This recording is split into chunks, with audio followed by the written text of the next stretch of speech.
Ya rata-rata orang sufi memang bodoh. Kecuali belum ngaji fikih. Setelah ngomong ngalor ngidul dunia ku semuanya terus dia ini biasa lah orang sufi itu sembilan duaan terus orang lakoni popos ngerti-ngerti lesu mangan wae lesu orang sufi kan gitu. A'udzu billahi minasy syaithanir rajim. Bismillahirrahmanirrahim. Pun kula baleni nggih saking awal wal maqalatur rabi'ah kula terangno ya. An-Nabi Bakrin Siddiq radhiyallahu anhu dawe az-zulumatu khamsun. Dawe Abu Bakar kegelapan itu ada 5. Mergo Abu Bakar wong saleh, nek kegelapan yo luwih akeh. Dadi ora pati apal nek jumlahe akeh ora pati apal. Roe muk pira? 5. Nah, zaman akhir ora trimo 5 ribuan napa? Ribuan. Nomor 1 hubud dunya. Seneng dunya. Senang dunia macam-macam, senang pangkat, senang apa saja yang tidak mengantarkan ke akhirat. Iku darani napa? Dunia atau apa saja yang murahan iku darani dunia. Kalau terangno definisi dunia, dunia kata dana ya dunu-dunuan. Ana sing ulama nasrib sangka dania terus ditakhfif hamzah dadi daniah. Daniah terus ditakhfif hamzah dadi ya daniyah. Daniyah terus ngikuti wazan fu'la jadi dunya. Jadi anggar barang sing hina iku jenenge napa? Dunya. Utawa barang sing dekat iku jenenge dunya. Mergo maknane dunya iku saiki, dana iku maknane dekat. Akhirat nanti. Srungokno wae kok kowe suwe-suwe paham. Sehingga sesuatu yang tidak murahan kayak sujud, kayak sedekah, kayak ngaji iku ora dunya. Ini kesaksian akhirat. Sehingga ketika Ibnu Khaldun itu Allah itu ngeritik dunia ya yang perlu dikritik. Bahkan kadang akhirat pun dikritik pangeran. Swarga pun kadang dikritik pangeran. Nak waya perlu dikritik. Karena ada konteksnya. Ada apa? Konteksnya. Misalnya begini. Saya punya kitab namanya Khilyatul Auliya atau Baqatul Asfiya. Saya sampai sekarang belajar kitab itu terus. Ini sekitar 14 jilid. Ini kitab Induan Ikhya. Saya berkali-kali ngomong di mana-mana. Imam Ghazali dalam hal manaqibul akhyar, sejarah orang-orang pilihan itu nginduk kitab nama Khilyatul Auliya itu 14 jilid. Dalam ilmu tasawuf beliau nginduk kitab jenis Qutil Qulub, ini karangannya Abu Thalib Al-Makki.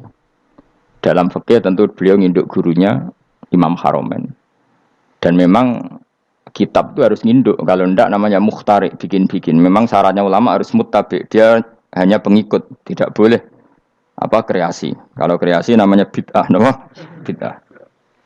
Kalau terang, di situ ada cerita ada seorang sufi bodoh ngeritik dunia tak ngamal. Dunia itu seronok bener, dunia itu nggon batang, dunia itu jifah batang. Sing berebut batang ya siap-siap rebutan be asu, pokoknya ngomongnya sudah ndin-ndin. Sayyidina Umar itu agak tersinggung dengan makalahnya orang sufi yang bodoh ini. Ya rata-rata orang sufi memang bodoh. Kecuali gelem ngaji fikih. Setelah ngomong ngalor ngidul dunia ku swelek terus dekne biasa lah wong sufi itu semilah dhewean terus orang lakoni popos, ngerti-ngerti lesu, kok mangan wae lesu, orang sufi kan gitu.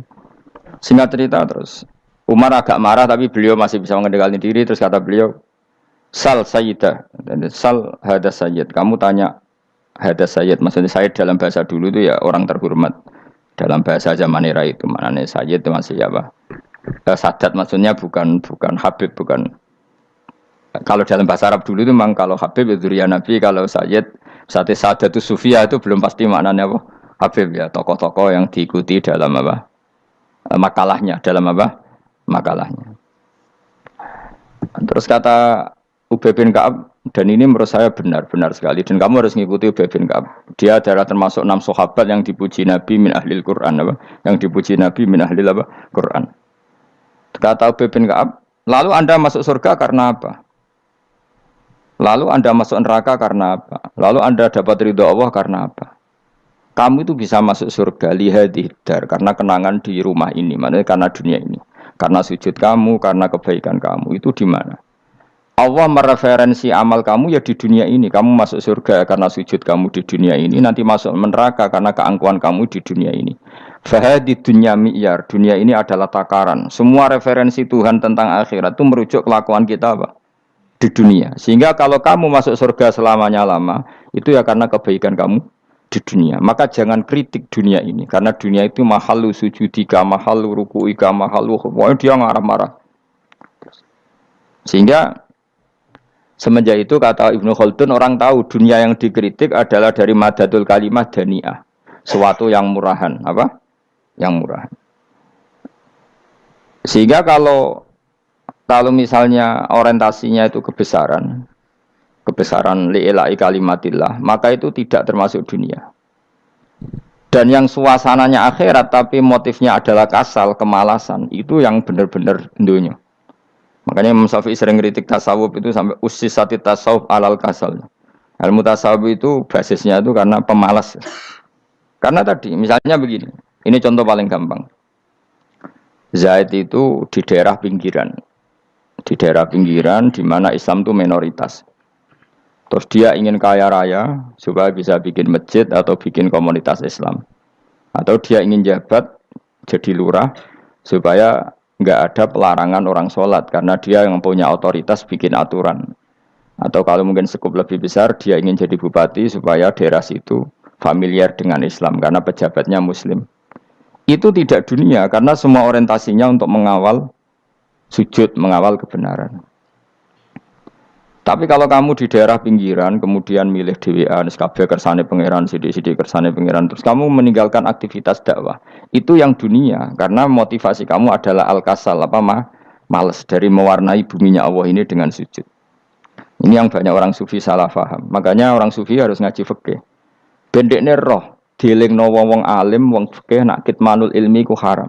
Kitmanul ilmi haram. Menyimpan ilmu itu haram. Tidak memberi kontribusi dalam proses orang sujud adalah haram. Tidak memberi pencerahan pada umatnya Nabi adalah haram. Menikmati keasikan eling pangeran dewi adalah haram. Dia harus diingatkan gitu terus. Kalau enggak, itu bahaya bagi agama ini. Makanya dulu itu enggak ada orang sufi yang enggak ngaji ulama fikih.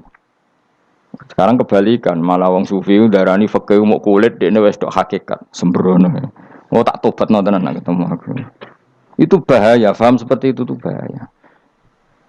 Karena sekarang itu sufi itu jadi identitas kesalehan. Jadi yang rumah kome sufi koyo sak dhuwure ahli napa? Fikih. Itu bahaya.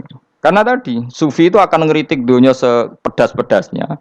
Kemudian ujung-ujungnya meninggalkan dunia, kemudian happy-happy asik pangeran dewean dan membiarkan umatnya Nabi ini berserakan kemana-mana, tidak terlibat sama sekali, tidak memberi kontribusi sama sekali. Cara bahasa gampangannya orang gelem amar ma'ruf, gak gelem nahi mungkar. Tapi bahasa amar ma'ruf nahi mungkar kan saiki dadi gerakan ekstrem. Makanya ora tak bahasa amar tidak peduli, tidak mulang. Mergo saiki bahasa saiki repot terus. Paham ini penting kalau terang. Jadi kalau baleni malih ya. Sing dimaksud dunya ketika dikritik pangeran iku dunya sing sangka kata dani'ah, sesuatu sing murahan, sing enteng, sing nafsu. Iku jenenge napa? Dunya, napa? Dunya. Tapi ketika sesuatu itu baik dan mengarah kepada Allah, iki jenenge dunya iki masru'atul akhirah. Maka dunya itu dua status napa? Siji masru'atul akhirah. Dan ini status yang harus kita pakai. Makanya kata Imam Ghazali itu, kowe nak randi duwe sak penat-penate urip terus merasa enggak punya kenikmatan, datang saja ke kuburan dan yakinlah semua yang sedang mati keinginannya hanya satu, ingin kembali di dunia dan memperbaiki amal-amalnya. Berarti dunia adalah segala-galanya bagi orang yang sudah mati. Ya, orang yang sudah mati itu cita-citanya satu. La'alli arji, semoga kita kembali ke dunia. Untuk apa? Untuk membenahi semua kesalahan yang pernah dilakukan zaman yang dunia. Terus kamu ingat, fa'ana fid dunya. Ya Allah, alhamdulillah sekarang masih saya di dunia. Artinya saya punya satu kesempatan yang diinginkan semua orang yang sudah mati di seluruh dunia. Lalu malah wali anu urip malah kepengen nang mati. Saking kakean kasus ini, apa? Kakean apa? Kakean kasus. Makanya di sini sirinya para rasul, para nabi itu sering donga Allahumma tawil umrona, sehingga banyak orang soleh mendoa supaya panjang apa? Umur. Itu karena pas itu yang hadir adalah dunia dengan makna masru'atul akhirah. Tapi ada juga wali dan nabi kadang-kadang donga, ya Allah, Jika sebaiknya saya mati, mati saja. Itu ketika tergambar dunia yang sudah murahan, yang sudah arogan, yang sudah tidak jelas. Maka dunia ini punya dua status sekaligus. Jika prospek bagi Anda untuk masruatul akhirah, maka nikmati senikmat-nikmatnya. Tapi jika bagi Anda ini sudah menjadi ladang maksiat apa-apa, maka jadikan dunia ini tempat tobat. Karena akhirat itu nggak ada apa-apanya dibanding dunia. Jadi akhirat itu hanya mereferensi dunia, mereferensi dunia. Ini penting kula aturno. Kadang-kadang sufi ku menyen goblok ora iso ngaji. Dia nganggep dunia mbek akhirat itu penting akhirat, tapi cara maknaninya salah. Lho kowe nganti ning akhirat mlebu swarga itu karena apa coba? Amal zaman di mana? Di dunia. Berarti penting mana dunia sama akhirat? Penting dunia karena akhirat mau efek, apa? Efek dunia ini yang pokok. Apa dunia ini yang pokok. Kalau Allah kan cara ngendikan tidak seperti itu. Allah cara ngendikan gini loh. Akhirat, maksudnya walal akhiratu khairul laka minal ula gini. Sesuatu yang berorientasi akhirat dan kemudian menjadikan kamu nyaman di akhirat itu khairul laka minal ula, itu lebih baik ketimbang dunia. Ora kok kowe nak ning dunia nak sepemelek ning akhirat apik ora ngarang ngono, nak ning dunia melek ning akhirat luwih parah. Kayak mlaratem cek ngene iki kan. Tapi kan cek iso ngopi, cek iso mangan tengkleng. Coba ning akhirat gak iso blas. Dunyel-unyel malaikat ngawur. Gayamu bareng melarat iso ning dunya lara lah nek akhirat penak. Aku yakin ora luwih lara, tak jamin. Ngeraine kan ketara nak ngono. Keliru omongan aku ning dunya lara lah sementing nek akhirat penak itu ndak bisa. Kowe nyifati dunya nggon lara iku serapati ridho mbek pangeran. Berarti ketika iso ngopi ra syukur, ketika iso mangan ra syukur, anane nyifati dunya lara. Berarti rapati ridho mbek pangeran. Malah dibles-blesno sebenarnya. Pemenang nak pengurus akhiratnya aku tak tekek. Cuma aku lo pengurus ora sebenarnya. Tapi gak ada rencana daftar jadi panitia apa? Akhirat. Tapi kira tak syafaat ya ambiarno karena ini penting kalau terangno. Makanya Imam Syafi'i masyhur makalah beliau tentang fikih dan tasawuf itu. Nggih saya kutip ya. Dan saya memang saya hafalkan terus makna teman. Faqihan wa sufiyan fakun laisa wahida fa inni wa haqqu wa iyyaka ansahu. Terus kata beliau mensifati orang fikih fa hadza qasin lam yazuk qalbuhu tuqa. Wa hadza jahulun kaifadul jahli yasluhu, itu masyhur. Di dunia ini identitas di dunia kita, dunia ulama itu hanya dua. Kalau enggak sufi ya faqih. Kamu jangan jadi salah satu. Faqih adalah orang sing qasin, itu qalbuhu qasin, hatinya itu keras, atine atos. Lam jadu qalbuhu tuqas, gak ditakwa blas. Wong faqih ora ditakwa blas, gak diempati blas. Tapi orang sufi itu hada jauh ini malah geblek blas, malah parah meneh. Sing sitok atas atine sitok geblek dari Imam Syafi'i. Kena protes berarti Imam Syafi'i aja protes aku. Kenapa begitu? Misalnya gini orang fikih. Kalau bapak nyontohkan tuh gini. Orang fikih itu punya aturan. Misalnya kalau ruko tidak begini nggak sah. Sujud kalau nggak begini nggak sah. Sholat kalau tidak begini nggak sah. Oke, aturan itu baik. Tapi punya keangkuhan berpikir. Misalnya ada orang desa terbelakang. Misalnya ini pedalaman Gunung Kidul, Kulon Progo. Ada orang yang ditobatkan orang-orang sufi. Orang sufi itu ya sing rodok goblok-goblok itu. Misalnya nobatkan. Enak wae wong fikir melok nobatno tapi tahu-tahu bilang ini sholatnya enggak sah, rukuknya enggak sah, Fatihahnya enggak sah. Jare sing sufi, wasem maneh nobatno ora iso salat apa ora disahno. Si sufi ya goblok pisan, ketika ngawal si ajudannya tadi sholat enggak dikawal. Sehingga banyak aliran di Jawa sholat ala kali Jogo ya ono Fatihah mau meneng tok.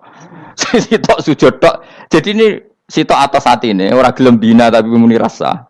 Sisi tok goblok, ora tahu nerusno pembinaan. Akhirnya ya mandek ning satu kesalahan dan diwaris ya bergenerasi-generasi. Makanya kata Imam Syafi'i itu sitok goblok, sitok atas sadine. Jadi kamu jangan jadi salah satu itu. Makanya kamu aman karena kamu ndak sufi ya ndak faqih. Makanya enggak masuk enggak masuk yang dikritik Imam Syafi'i. Kamu sufi ya ndak, faqih ya ndak. Makanya kalau Imam Syafi'i ngeritik itu, tapi alhamdulillah saya ndak dua-duanya. Ya ndak sufi, ndak faqih. Karena orang sufi itu kalau ditelusuri itu memang kesalahannya terlalu banyak. Kecuali dia mau ngaji fikih. Kenapa? Kecuali dia mau ngaji fikih. Kayak tadi misalnya, sampai Imam Syafi'i zaman itu duka yang menghentikan usisat tasawuf alal kasal. Ilmu tasawuf itu dibina. Itu berdasar kemalasan. Loh, saya punya teman sufi banyak. Saya ini kiai loh. Punya teman sufi banyak.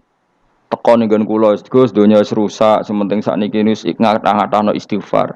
Memangnya kita bisa diistighfari pangeran, disepuro pangeran ketika kamu orang alim ndak mulang? Memangnya kowe iso disepuro pangeran ketika kowe sugih zakat? Memangnya kowe iso disepuro pangeran wis kere ra nyapu masjid teko Jumatan, bareng rokoke diusep-usep ning pojok masjid bar mulai.